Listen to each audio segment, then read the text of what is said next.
Azquiroquipanaya, Gilatanaka, Culiacanaca, hermanos, hermanas, muy buenos días, espero se encuentren muy bien. Vamos a iniciar este conversatorio aquí con el hermano Artinelio, solicitando el permiso a la Madre Tierra con la hoja de coca inalmama para poder iniciar este conversatorio, esta exposición. Entonces vamos a realizar una conexión con las diferentes dimensiones, como la Mancapacha, que es el subsuelo, con Acapacha, que es aquí donde nosotros vivimos, en el lugar también donde están nuestras deidades, la Chachilanaca, Huichanaca, y todos los seres con los que compartimos, también la Laipacha, que está un poquito más arriba de la superficie terrestre, y el Alajpacha, donde se encuentran la luna, las estrellas, los astros, el sol y demás. Entonces, a través de todas estas conexiones, vamos a también pedir permiso y recordar a nuestros ancestros, especialmente a los que han dado su vida por los diferentes procesos que nuestros pueblos han seguido, y también vamos a referirnos a la naturaleza como tal, como en estos lugares donde estamos, aquí en Panamá. Vamos a reconocer, aquí tenemos un sapi, un árbol, que es también una deidad local, aquí donde me encuentro. Entonces, cada uno donde ustedes se encuentran, también pedimos permiso a las diferentes deidades que se encuentran para poder iniciar este conversatorio. Entonces, de esa manera, hermano Artinelio, bueno, Jayaya, hermano Artinelio, le damos la bienvenida a esta exposición, a este conversatorio, y cuando usted desee, puede comenzar a compartir sus diapositivas. Adelante, hermano Artinelio, tiene la palabra. Nuet kuenat mi amar wayarat pali we se llama Roni Ditole Sundo bam nukinan nukine wagar vino niki abala marito we de misquawa que sorbali amarito malo di mi buena abiru edina mi si lego sokuina le nega dugine eso ko sorbali sunna amarito etaisa eso kuno edin soy sundo mi amar wayarat pali mi amarga talibe amarga mi nuet ni nasino niki Isuku oni amari buri sumakwedi soy bagi bule goeta isa emi amare mi sogedi imar egichetsiki da amar soget imari pinsa la ma yamar pinsa daniki tua emi amali du pinsas nanai amaro barbalo eta isa y la weimar sumai legwedi angat pisulit imar absolesat emi tani sundua emi kwale bula kwamar visas malaguito les undo a Imaremia somos un metais. Bueno, buenos días a todos y todas. Gracias a todos y gracias por la invitación al hermano Mauri Romero y los que están presentes ahorita en la sala. También le damos bienvenido y lo que van a escuchar después, porque entiendo que se va a grabar este conversatorio, entonces se va a colocar en canal de YouTube y pueden visualizar después ese pequeño conversatorio que vamos a tener. Lo voy a conversar en tres posiciones, uno en datos estadísticos y lo que ha sido aporte de la parte cuantitativa, ¿no? Lo que estoy recogiendo datos cuantitativos de informaciones más recientes, 2024, 2023, que son datos que vienen del Censo Nacionales y otros aportes que han tenido en materia de datos de estadística. Y también un conversatorio sobre los contenidos conceptuales, teóricas, que no solo nace de mí, sino que otros aportes, otros investigadores, intelectuales latinoamericanos, UNA sobre todo. Voy a utilizar fuente del doctor Ivan Wawa, que es la fuente principal que estoy utilizando para esta clave de tensiones epistémicas en educación panameña, sobre todo porque el doctor Iván ha dejado un legado, yo diría, la tesis doctoral que aún no se ha estudiado de manera muy profunda, y lo que trato de hacer es extraer la información más completa del doctor y sobre todo los últimos aportes en su tesis, lo dejó abierto y entonces me surgió ese concepto de las tensiones epistémicas, que en el fondo es eso, ¿no? Y desde luego también pensado desde la colonialidad o descolonialidad del autor, el gran sociólogo Aníbal Quijano, peruano, avialense, porque esa teoría nos ubica dentro de un posicionamiento. O sea que esta teoría nos posiciona de un concepto en un espacio, un escenario, donde vamos a analizar a Villayala y sobre todo la categoría de la educación, vista desde la perspectiva más amplia y luego desde la perspectiva más micro, en este caso la de Cunayala, ¿no? Entonces, este trabajo parte de una tesis que estoy elaborando, la tesis de maestría, y también la tesis doctoral que se va a ubicar mucho en las tensiones epistémicas. Así que voy a empezar a compartir primeros datos de la información, unos entre 20 y 25 minutos vamos a desarrollar. Por ejemplo, voy a empezar con los datos estadísticos más recientes que quería compartir con ustedes en tema del tejido social panameña, realidades y paradojas de la población indígena. Esta es una encuesta realizada por ENCOVI 2024. Solamente recogí datos estadísticos relacionados al tema indígena aquí, basando de los datos que he recogido en esta encuesta, ¿no? Es un análisis de la población indígena en Panamá exige abandonar las narrativas unidimensionales.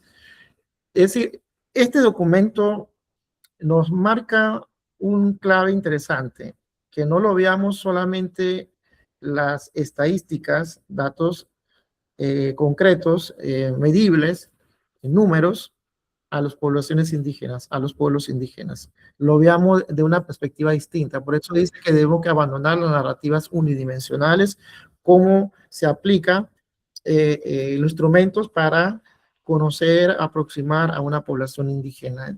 Y no lo veamos solamente en estadísticas. Eso es lo que nos da a entender ese documento, porque hay una profunda tensión estructural. O sea, aquí todavía no hemos entrado a las tensiones epistémicas. Estamos viendo las tensiones estructurales, que la cual ha marcado las desigualdades en todo el ámbito que se puede mirar a las poblaciones, a los pueblos indígenas. Una de las tensiones que hemos observado en este documento de las carencias críticas de la infraestructura, servicios básicos, conectividad digital, seguridad alimentaria, es lo que dice los datos. Pero también no podemos negar el capital social que lleva a estas poblaciones de los 7 pueblos indígenas que existen en Panamá, que hay un nivel extraordinario de participación comunitaria. Hay redes de apoyo espiritual muy fuerte en las comunidades. Hay una resiliencia subjetiva en estas comunidades. Es decir, lo que nos lleva a estas tensiones estructurales, muchas veces miramos en una sola parte de la moneda, por decirle, una sola cara de la moneda, que son datos estadísticos. Y visto así, lo ven a las poblaciones indígenas como poblaciones subordinadas, marginadas, poblaciones en pobreza, en marginación, y no lo ven otra cara de la moneda que las capacidades extraordinarias que tienen esas comunidades, lo que han surgido desde el siglo, antes del siglo de la conquista, existían esas comunidades, esos poblados, y después de la conquista, ¿cómo ha resistido? Entonces, muchas veces no quieren medir la resistencia que ha tenido esas comunidades a lo largo de los siglos de la colonización y el proceso de la emancipación de los estados en América Latina a partir de 1800, y de luego entonces viene el avance de la colonización. Entonces, el término que se escucha, por eso también utilizo la categoría tensiones epistémicas, porque al nacer las poblaciones indígenas dentro de la colonización empieza a marcar la separación, decía Aníbal Quijano, la separación de los seres humanos, que la raza vino a separar a los humanos. Y eso también está igualmente sustentado en teorías eurocéntricas. Teorías eurocéntricas, una de ellos, una de ellas de las teorías de René Descartes, que dice pienso, luego existo. Surge el racionalismo. Entonces, si usted mira la trayectoria de la historia de las tensiones que viene desarrollando estas poblaciones, ha surgido nuevos conceptos, ¿no? El concepto indio. El concepto indio no existía antes de la conquista. Antes de la conquista no existía el concepto indio. El concepto indio es una invención de la categoría de ese momento de la conquista y la colonización, y sobre todo el tema de racismo, ¿no? El tema de la raza. Entonces, estamos viendo del pasado y lo presente. Este es un proceso metodológico que también nuestros grandes líderes espirituales nos han enseñado. Para entender los fenómenos actuales, tenemos que entender el pasado. El pasado, o sea, el pasado es fundamental, es clave para entender el presente y el futuro de nuestras naciones, sobre todo. Entonces, el proceso que estamos observando, el flujo demográfico entre 17 y 19, ¿no? La población indígena autoidentifican como indígena en Panamá.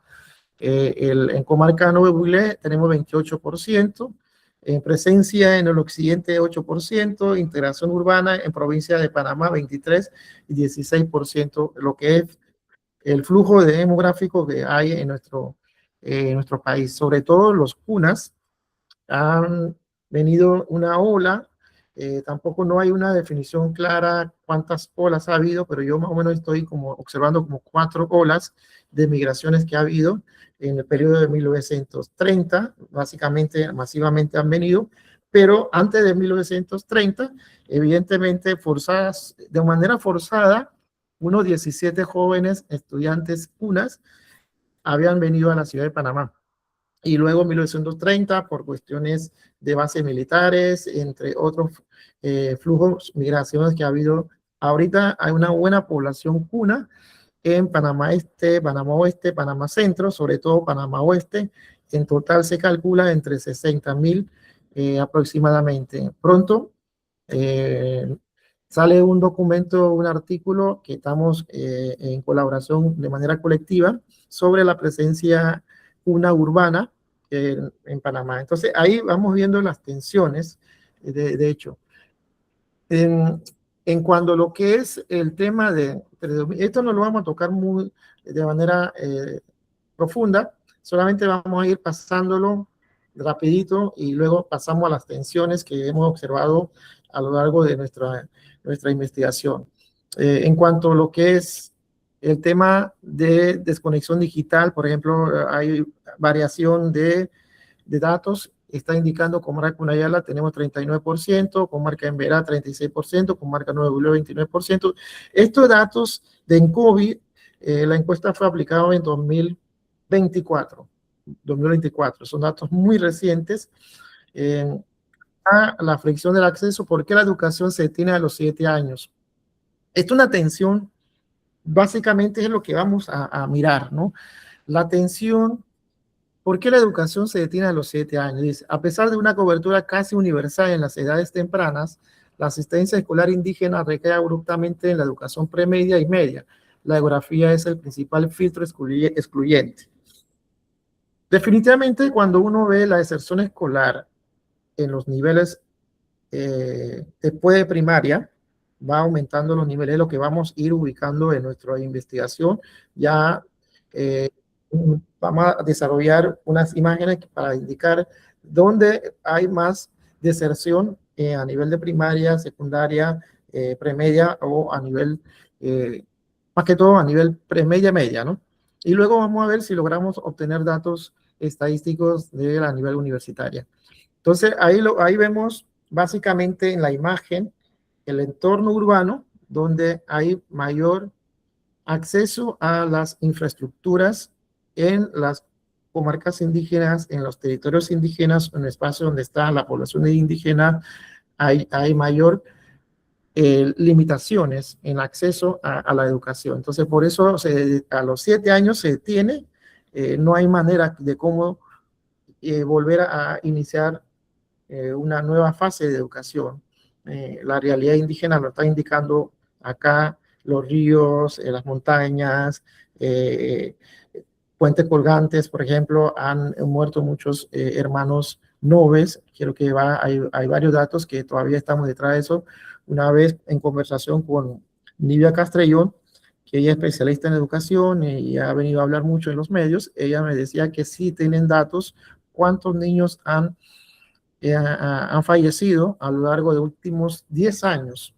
Fíjese los datos, ¿no? Los 10 años en situaciones de emergencia que han tenido los hermanos Nove, sobre todo por las distancias que ellos recorren de una comunidad a la infraestructura donde está la escuela. Todo esto son tensiones básicas, ¿no? Bueno, vamos a dejar esto acá para entrar en las tensiones. Solamente quería mencionar aspectos que se está dando los datos estadísticos más recientes en esa materia, ¿no? La que ustedes quieren, si desean ver el documento, esa es la referencia bibliográfica, Fundación Planta de Generación de Energía Solar, Estudio de Condiciones de Vida y Bienestar, Panamá 2024 en COVID, una iniciativa de la Universidad Católica Santa María de la Antigua y con la Universidad Católica Andrés Bello, una publicación que está en la red. Ustedes pueden hacerlo uso igualmente ese documento. Entonces, lo que vamos a ir más en detalle, el punto de las tensiones epistémicas que hemos encontrado. Conceptualmente, el doctor Iván viene elaborando su trabajo en la década 70, 80, sobre todo en la década 1975, 76, 78, 79, porque la tesis de él termina en 1980-81. Y ahí él empieza a preguntar las tensiones, sobre todo lo que él dice, lo une entre dos sistemas. Yo lo estoy poniendo en mi lenguaje, las tensiones epistémicas en educación, ¿no? El primero, lo que él narra, vamos a mirar cómo se personaliza los cunas, cómo nosotros llegamos a ser personas cunas, cómo se desarrolla, se desenvuelve la persona, cómo se encultura, la palabra que utiliza la enculturación, cómo se transmite este proceso, en la cual él menciona varias ceremonias, ritos que son claves de personalización al ser humano llamado unas dules, ¿no? Entonces, este proceso crea una armonía integrada consigo misma y con su entorno natural, consigo mismo, con su entorno natural, fuertemente vinculado. Acabamos de iniciar dándole respeto a nuestra Madre Tierra, pidiendo permiso a nuestra Madre Tierra. Esto es elemental en la personalización del sujeto cuna, lo que es la armonía, el sujeto con la naturaleza con la persona, y se proyecta en la ceremonia, en los ritos. Es lo que dice doctor Iván, eso se proyecta en los ritos, y donde empieza a tener esas tensiones cuando ya el sistema educativo a partir de 1903, ya básicamente hablando del Estado en formación, el Estado panameño, empezamos a mirar esas tensiones porque el concepto de educación que viene de todo este proceso de colonización, de la conquista, colonización, mucho más allá del progreso de la productividad. Entonces, la adquisición de conocimiento orientada a las competencias. A mí me llama mucho la atención también el trabajo de doctora Iván, empieza a utilizar la competencia como una categoría dentro de su tesis. Entonces, podríamos pensar y señalar que en términos de competencia ya estaba inserto en el análisis educativo del doctor Iván, el término competencia. Y él lo narra y lo dice, dónde nos lleva la competencia. Entonces, el sistema que se inserta dentro del modelo UNA va creando tensiones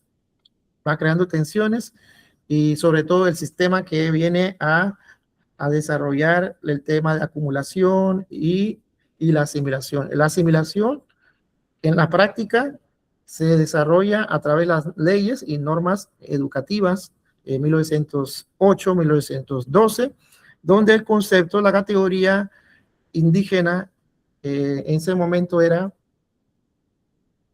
niños incivilizados, sobre todo, son bárbaros, había que reducirla a la vida civilizada.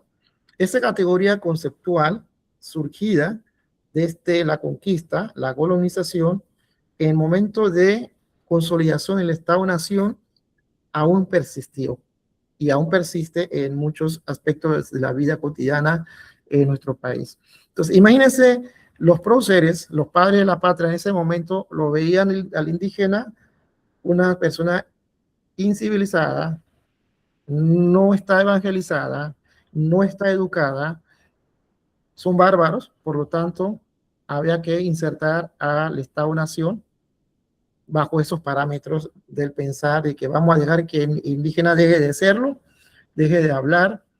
Entonces, estas tensiones empezamos a mirar en estas investigaciones que estamos realizando en base al trabajo que llevó doctora Eva. Y empezamos a mirar esas tensiones epistémicas en el idioma, la doble gaia y el español. Los datos que tengo aquí en el centro, incompatibilidad docente, fracaso preescolar, 28 docentes monolingües frente a apenas 22 bilingües. Esos datos empezamos a recoger a partir del proyecto Educación Bilingüe Intercultural. No hemos topado una realidad, evidentemente, que es, hay una población no hablante cuna, que no dominan el idioma cuna, pero están dentro de un sistema inserto, laborando como docente de educación preescolar. Estamos hablando de prekinder y kinder, niños de 4 y 5 años. Y de hecho, en ese momento se reflejaban esas tensiones, evidentemente. Ahora estamos tratando de ya teorizar un poquito más cómo un hablante monolingüe en español, un niño, niña, una, monolingüe, hablante del idioma una, va a empezar a toparse, para no utilizar otros términos, de que hubo un enfrentamiento, o sea, no hay una tal cual enfrentamiento, sino que empiezan a asociarse una con la otra, interrelacionarse en esos dos procesos. Entonces, catalogamos que hay una violencia cognitiva en este proceso y no hay mucho estudio sobre eso realmente aquí en Panamá. No sé si habrá otros, que no he visto tanto un estudio que hable desde esa perspectiva, que en los momentos de acercamiento del sistema educativo, los niños cuando empiezan a desenvolverse dentro de un sistema educativo a esa edad, lo estamos violentando de una manera, de lo que llamamos violencia cognitiva. Estas son las primeras tensiones, evidentemente, en el momento de nacimiento de la República de Panamá. El español se oficializa como una lengua nacional, evidentemente, y margina a las lenguas indígenas. Entonces, todos tenemos que hablar el español. Imagínense la alfabetización. Si empezamos a mirar desde la perspectiva de hoy lo que es alfabetización, nos han alfabetizado, de lo que hemos entrado en ese sistema, nos han alfabetizado sin haber hablado el idioma español. Sin hablar el idioma español nos alfabetizan. Fíjense todo este proceso cognitivo que aún me cuesta entender cómo nosotros hemos sobrevivido a esta altura de nuestro siglo que estamos ahora.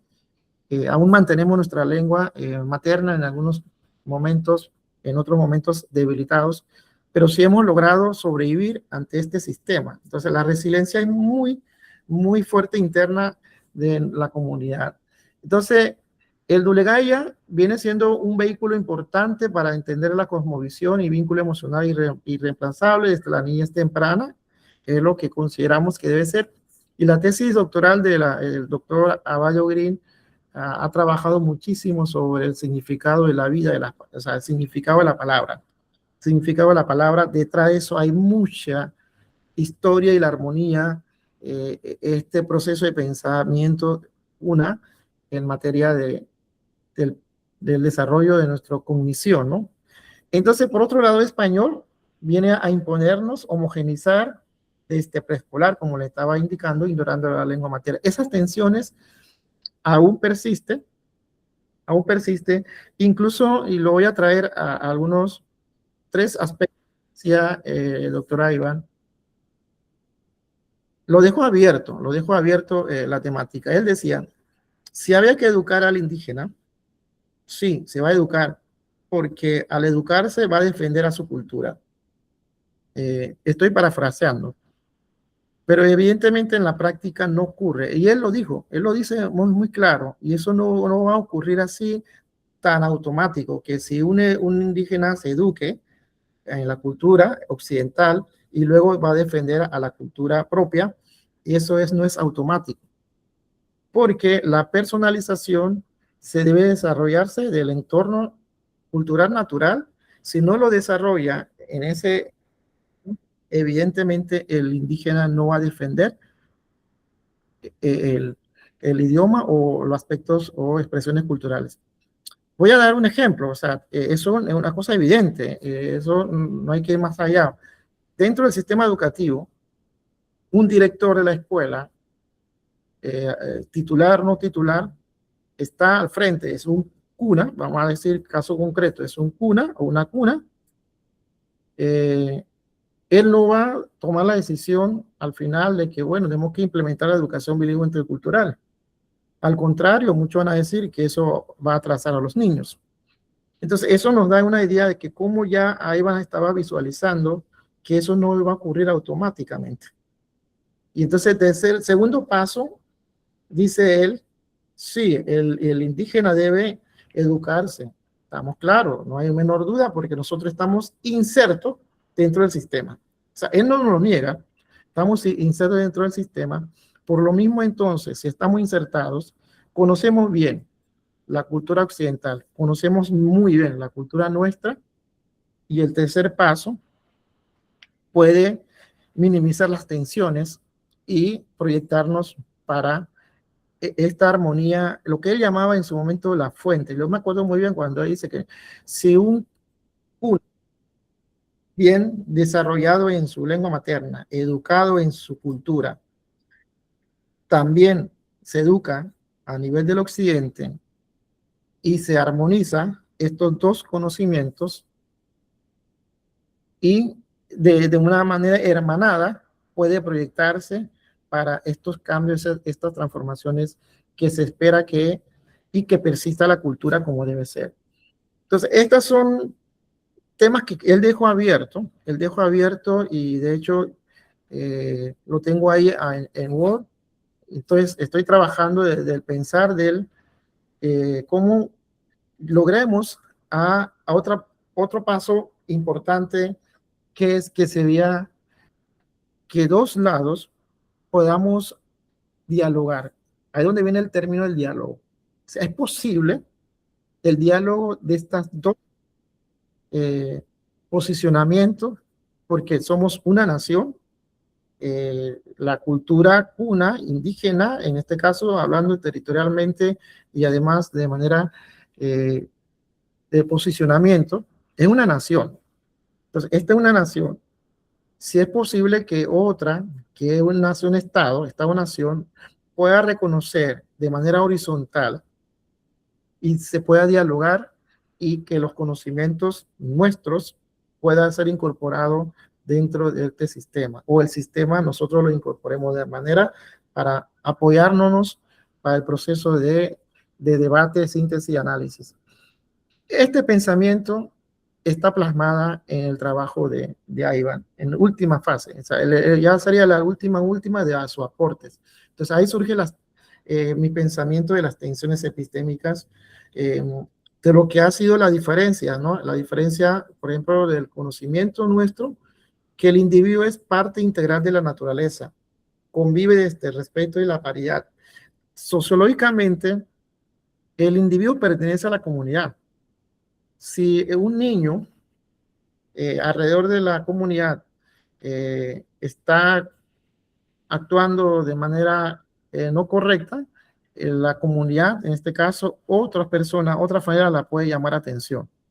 Si está bañándose en el mar y la comunidad entera puede llamar la atención, o en algunos casos la comunidad puede hacer llamada a estos niños.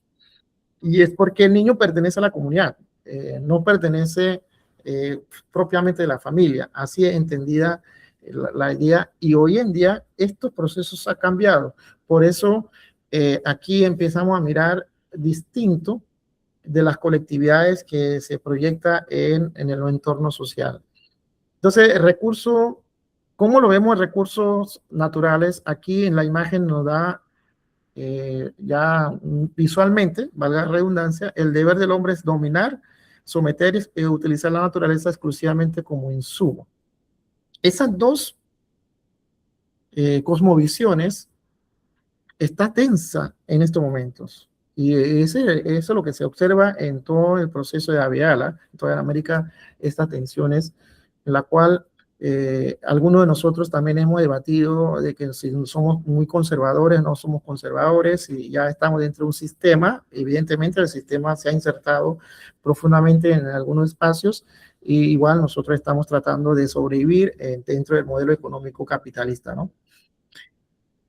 Y de otras tensiones que hemos visto, hemos observado y que se ha mermado muchísimo, el tema de la oralidad y la escritura formal. También hay una corriente en Abya, algunos especialistas en materia de mantener la oralidad como un proceso de comunicación. Y nosotros habíamos desarrollado bastante lo que es la oralidad.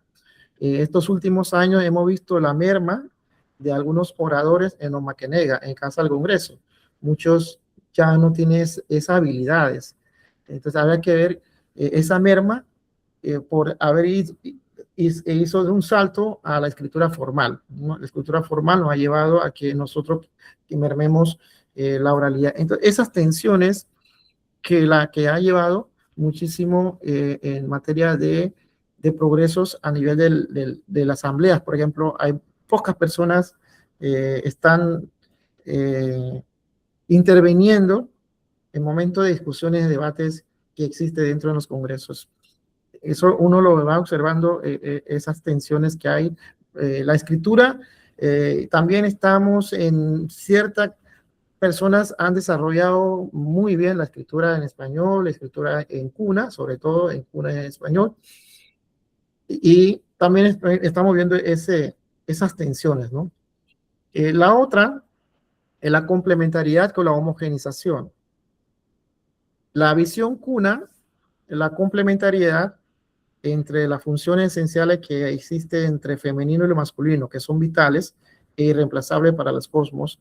Aquí, doctora Eva narra muchísimo el tema de en los rituales, en las ceremonias, que siempre hay par, ¿no? Hombre y mujer. En las chichas, en danza, se proyecta, mucho se proyecta este elemento de complementariedad. Mientras en la cultura que estamos insertos, que es la parte de la complejidad, el individuo ideal es el ciudadano, estandarizado, asimilado al patrón dominante urbano. Estas concepciones, igual, cuando hacemos la lectura de Aníbal Quijano, nos lleva a pensar que los ciudadanos son individuos, ciertamente, porque hay una concepción, ya viene bien elaborado en los tiempos de Emilio Rousseau, grandes filósofos eurocéntricos, europeos, que han dicho que bueno, el individuo es una persona racional, domina, y por otro lado, nosotros vemos en nuestro lado las expresiones culturales, ceremoniales, ritos, es complementario, ¿no? Se complementan entre los seres. Estas son unas tensiones que hemos visto en nuestro estudio. Tema de reciprocidad, acumulación individual, es una tensión, persiste en nuestras comunidades. Podemos decir algunas narrativas breves, por ejemplo, ya nos compartimos, es muy compleja ahora la realidad social, que cada quien está sobreviviendo en su entorno social, familiar. Anteriormente nos podíamos intercambiar los bienes que producimos en la naturaleza. Había mucho más trabajo cooperativo, no había muchas esas diferencias de términos de clase, y se distribuía de manera equitativa los trabajos y además los espacios de trabajo. Y entonces la acumulación individual es la que se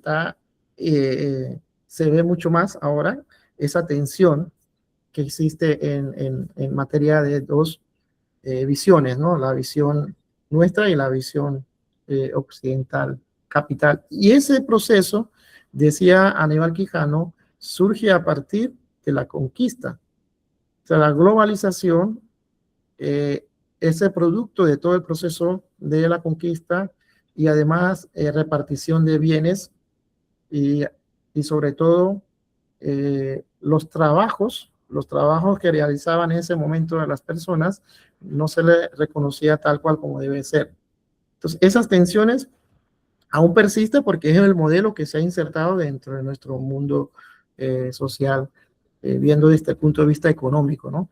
Por ejemplo, acá tenemos algunos datos, más de 24.000 cunas se han visto forzados a emigrar a las urbes, a las ciudades, en busca de inserción en la economía acumulativa. Y es evidente los cambios que se está observando.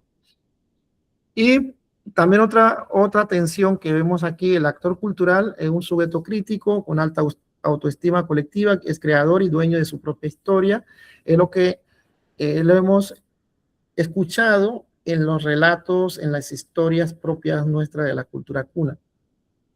En la otro lado, el indígena es visto históricamente como un recipiente vacío que debe ser adoctrinado, integrado por defecto. Esas tensiones aún permanece y persiste. Algunos datos, por ahí no lo tengo acá a mano, pero sí quería señalar que aquí en las ciudades ha habido alguna manera la discriminación muy básica al indígena. Por ejemplo, yo me acuerdo, eso también quería comentar, cómo nos veía nosotros en los inicios de 1990, 1995, cuando yo estaba en la Universidad de Panamá, formaba parte de un movimiento estudiantil, estábamos en un salón de clase, mis compañeros estaban colocando una bandera y en ese momento parece que no lo han colocado de manera correcta, la bandera, uno le grita, no seas indio. Y eso también me llamó muchísimo atención, el concepto indio. Por eso he trabajado el concepto indio. Tengo un trabajo escrito, publicado en un libro colectivo, porque esos elementos me ha llamado atención, la categoría, el concepto del indio, ¿no? El indio es ignorante, una persona que no sabe. Entonces, así visto, y además hemos escuchado también coloquialmente aquí, algunas personas han dicho, bueno, se me salió el indio. Entonces, ¿qué quiere decir esa expresión? O sea, que me salió el salvaje, o sea, podríamos interpretarlo. Entonces, este proceso de objetivación no le da el valor el sujeto ciudadano, como sujeto histórico o sujeto político al indígena, aún está en esas tensiones, ¿no? En esas tensiones, evidentemente. Esos son elementos que hemos observado. Y aterrizando más al tema curricular, vemos el currículo nacional y vemos nuestro currículo, que es nuestro conocimiento propio de la cosmovisión Babigala y Nanigala. Yo estoy incorporando el término Nanigala porque hay muchos elementos igual de la madre, no solamente del Baba, Babigala y Nanigala, ¿no? Entonces, este conocimiento muy profundo por nuestro lado y el currículo oficial.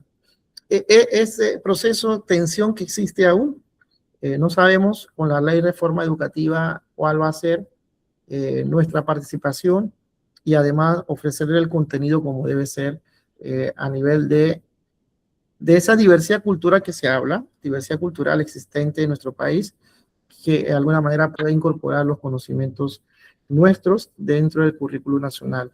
Las hay, algunos aspectos, no en todo, y las universidades están haciendo algunas incorporaciones asignaturas que tienen que ver con educación multicultural, pluricultural. Caso UDELA, tenemos la formación en educación bilingüe cultural, la UAPI, o la Universidad Autónoma de los Pueblos Indígenas, que incorpora la formación en educación bilingüe cultural. Pero sí hemos encontrado esas tensiones, lo digo con mi propia experiencia. Yo no tengo temor de decirle que me he encontrado con directora nacional de currículum cuando estábamos en materia de discusión sobre el currículum. Ella nos decía, no voy a decir el nombre, ella nos decía que aquí hay una sola bandera, un solo territorio, un solo currículum. Así que lo de ustedes, por decirlo así, no tienen cabida dentro de la currículum nacional. Eso fue una tensión fuerte que lo hemos encontrado en el camino, pero se persistió la lucha nuestra, tratando de incorporar poco a poco, y aún estamos en este proceso. Ya dependerá mucho actores sociales, educativos, líderes, de incorporar estos conocimientos propios de nuestra... uno de estos conocimientos que quiero describir, con esto voy cerrando. Una vez estando en la comunidad Chutupu, una persona conocedor en materia de la medicina cuna, y me decía que anoche había soñado, me decía él estaba un poco enfermizo, dice que tenía mareo, dolor de cabeza, pero una noche soñó que la persona se le acercó y le dijo que cómo lo puede curar este malestar que tiene el señor, y le dio todas las indicaciones, y él prosiguió las indicaciones. Él fue al campo, que le dijo que utilizara las arrieras, ¿no? Las hormigas. Entonces cuando él llegó allá, a donde está, vamos a decir con ese término, la casa de las arrieras, le dijo que tengan mucho cuidado al acercar, porque posiblemente hay otra especie resguardando dentro de esa casa de arrieras. Y de hecho, cuando él observa que había otra especie dentro de ella, de la casa de arrieras, y era una culebra. Y entonces él procedió a hacer un tratamiento, a hablarle con la culebra, y lo más seguro, la culebra salió, y él hizo tratamiento solo. Él me dijo que él estaba solo, solito. Y describo de esta manera: él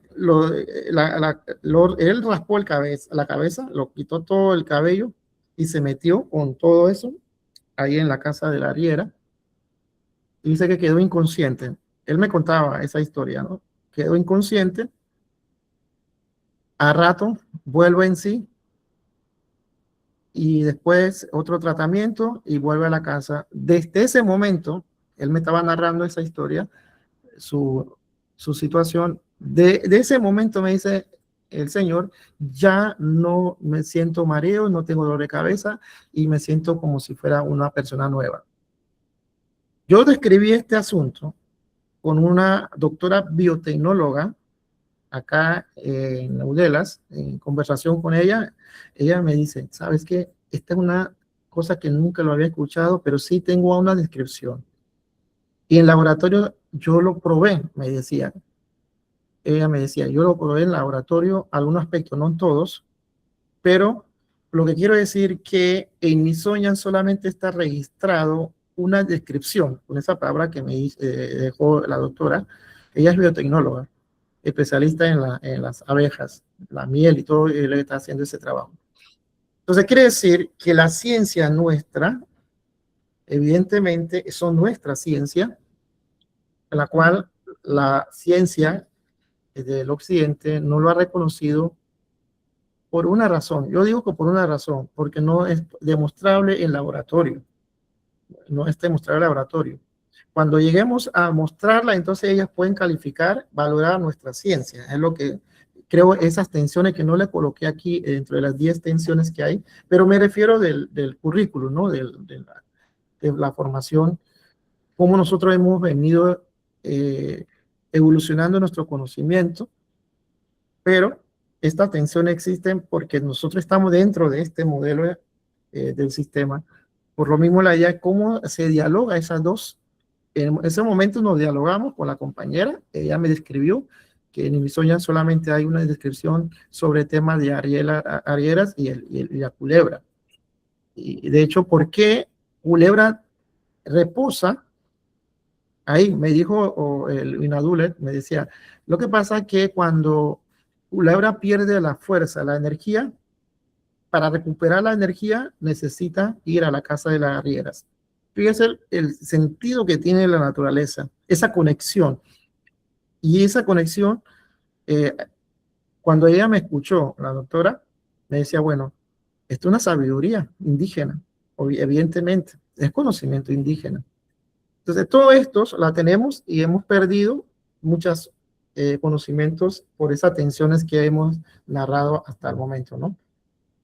Así que bueno, hasta aquí quedaría el tema de la madre tierra, que nuestra nahuana, que de criterio físico es maestro permanente, forjador de identidad, acoge, humaniza y perfecciona a nosotros los individuos como parte nuestra. Por el otro lado, la escuela, que es la atención que nos trae en este mundo, fomenta un constante abandono al territorio, creando marginación, hambre, ciudades lejanas, y esas tensiones lo estamos sintiendo hoy en día. ¿Cómo complementarlo? ¿Cómo llegar a dialogar? Esto es una perspectiva, un posicionamiento de aquí en adelante, ¿no? Así que bueno, este sería mi aporte en este conversatorio y estamos a la orden si hay algunas preguntas, comentarios al respecto. Muchas gracias, estimado hermano.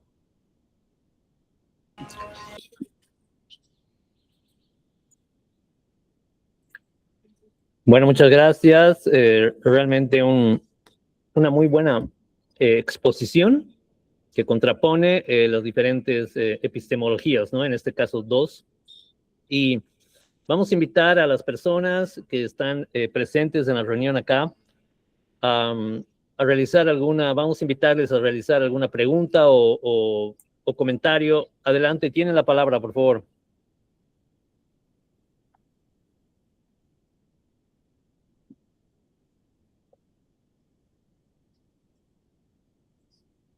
Tal vez podemos invitar al hermano Mauricio o al hermano Evelio. Hermano Mauricio es vicerrector de la Universidad Indígena Unibol Tupac Katari, Aymara, allá en el Collasuyo, en La Paz, Bolivia, ¿no? En el departamento de La Paz. El hermano Evelio es profesor, es Cuna y está en Cunayala, ¿no? Entonces, adelante, por favor, si alguien tiene alguna pregunta. Adelante, Mauricio. Adelante, Mauricio. Sí, hermanos, felicitar al hermano que ha expuesto.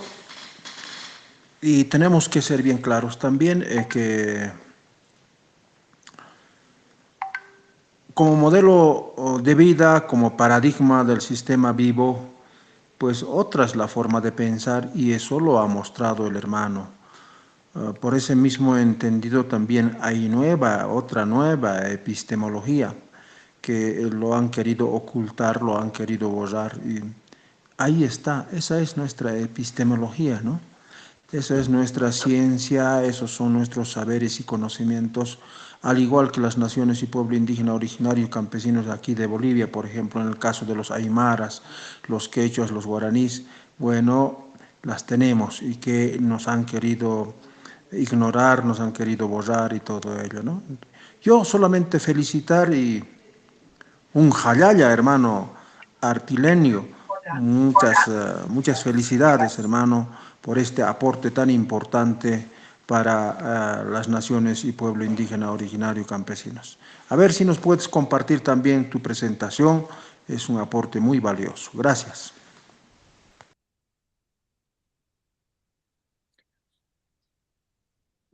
Allá, hermano Mauricio, tal vez nombrar un poco lo que significó Warizata, querido Artinelio. En Bolivia ha habido una experiencia muy poderosa en Warizata, en Bolivia, con el profesor Avelino Siñani, un yatichiri, ¿no? Entonces, tal vez eso podríamos compartir desde Bolivia. Otro aspecto también que me había parecido interesante, así con la emoción que trae el Mauricio, el tema del indianismo de Fausto Reinaga y otros autores, ¿no? También está el catarismo, pero el indianismo como tal podría aportar un poco a su trabajo. El autor es, como le digo, Fausto Reinaga. Su obra cumbre se llama Revolución India, que salió en 1970. Eso por el momento, hermano Artinelio. No sé si tiene algún comentario con referencia a lo que Mauricio ha expresado. Sí, correcto. Definitivamente, cuando empieza uno a utilizar el lenguaje o las categorías, yo lo pongo así, ¿no? Porque hemos estudiado mucho elementos culturales. Ahora vamos a ubicarlo así de Europa y vino de Estados Unidos y de Estados Unidos, América. Aviala, sobre todo, ¿no? Estados Unidos, todo lo que es el continente americano. Hemos alimentado muchas categorías propias de las disciplinas científicas, eh, llamadas las ciencias occidentales.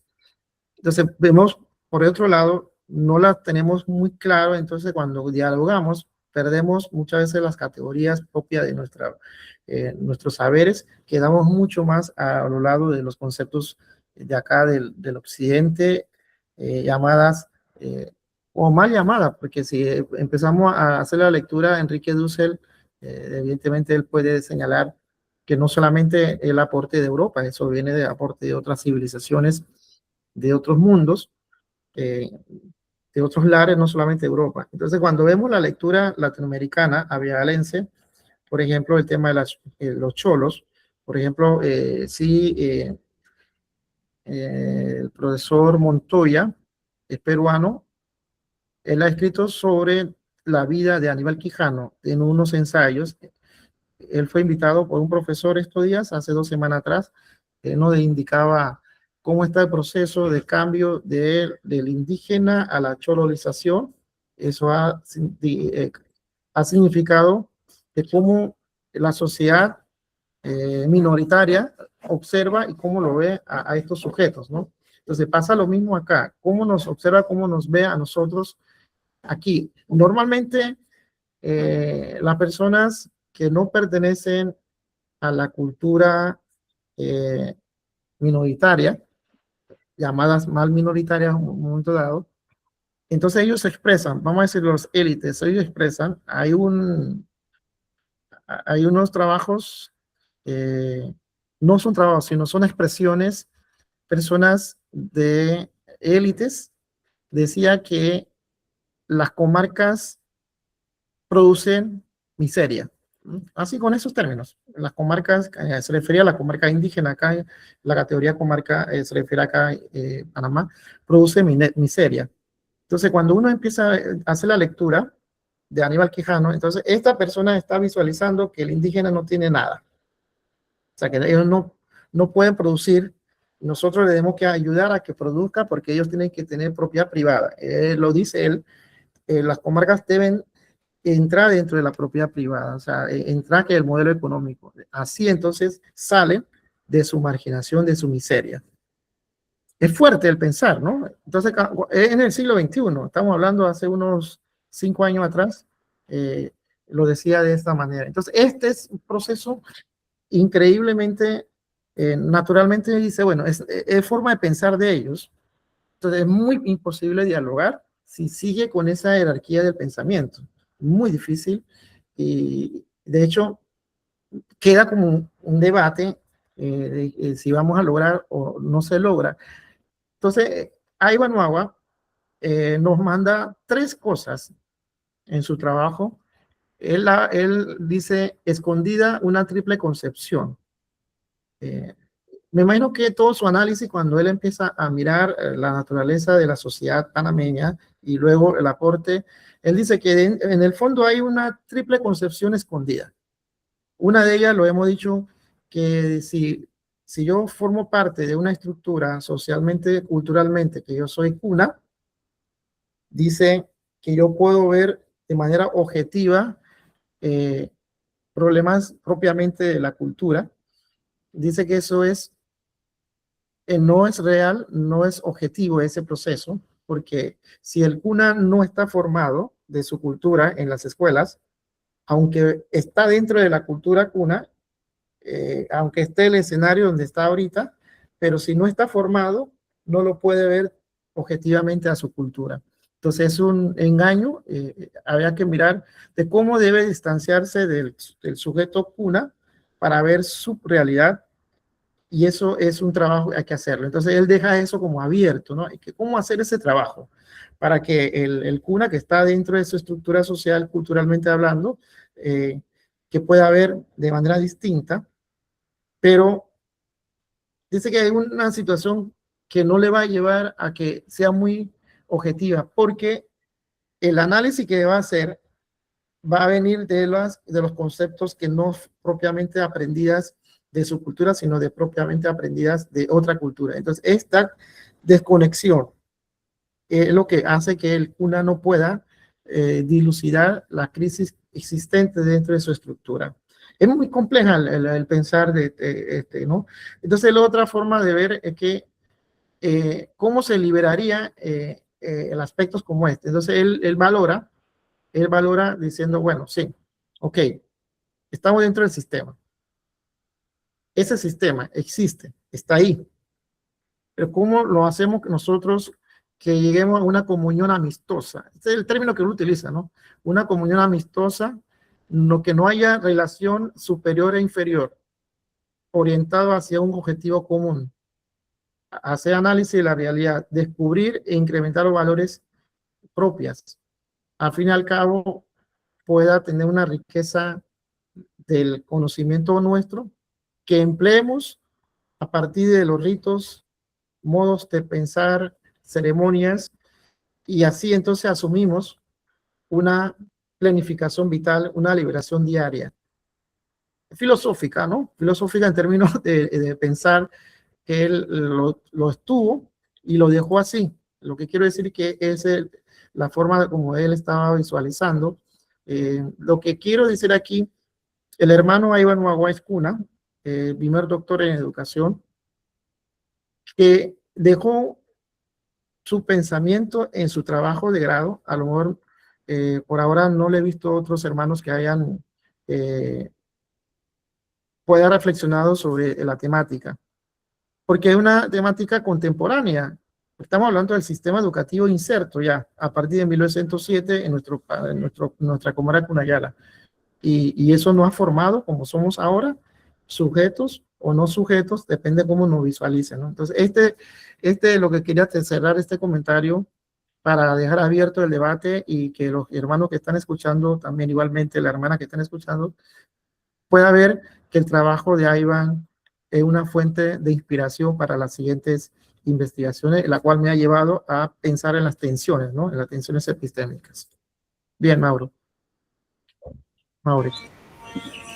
Bien, bien, muchas gracias, profesor. Aquí Debbie Winch tiene un comentario, no sé si quiere tomar la palabra, Debbie. Buenas tardes.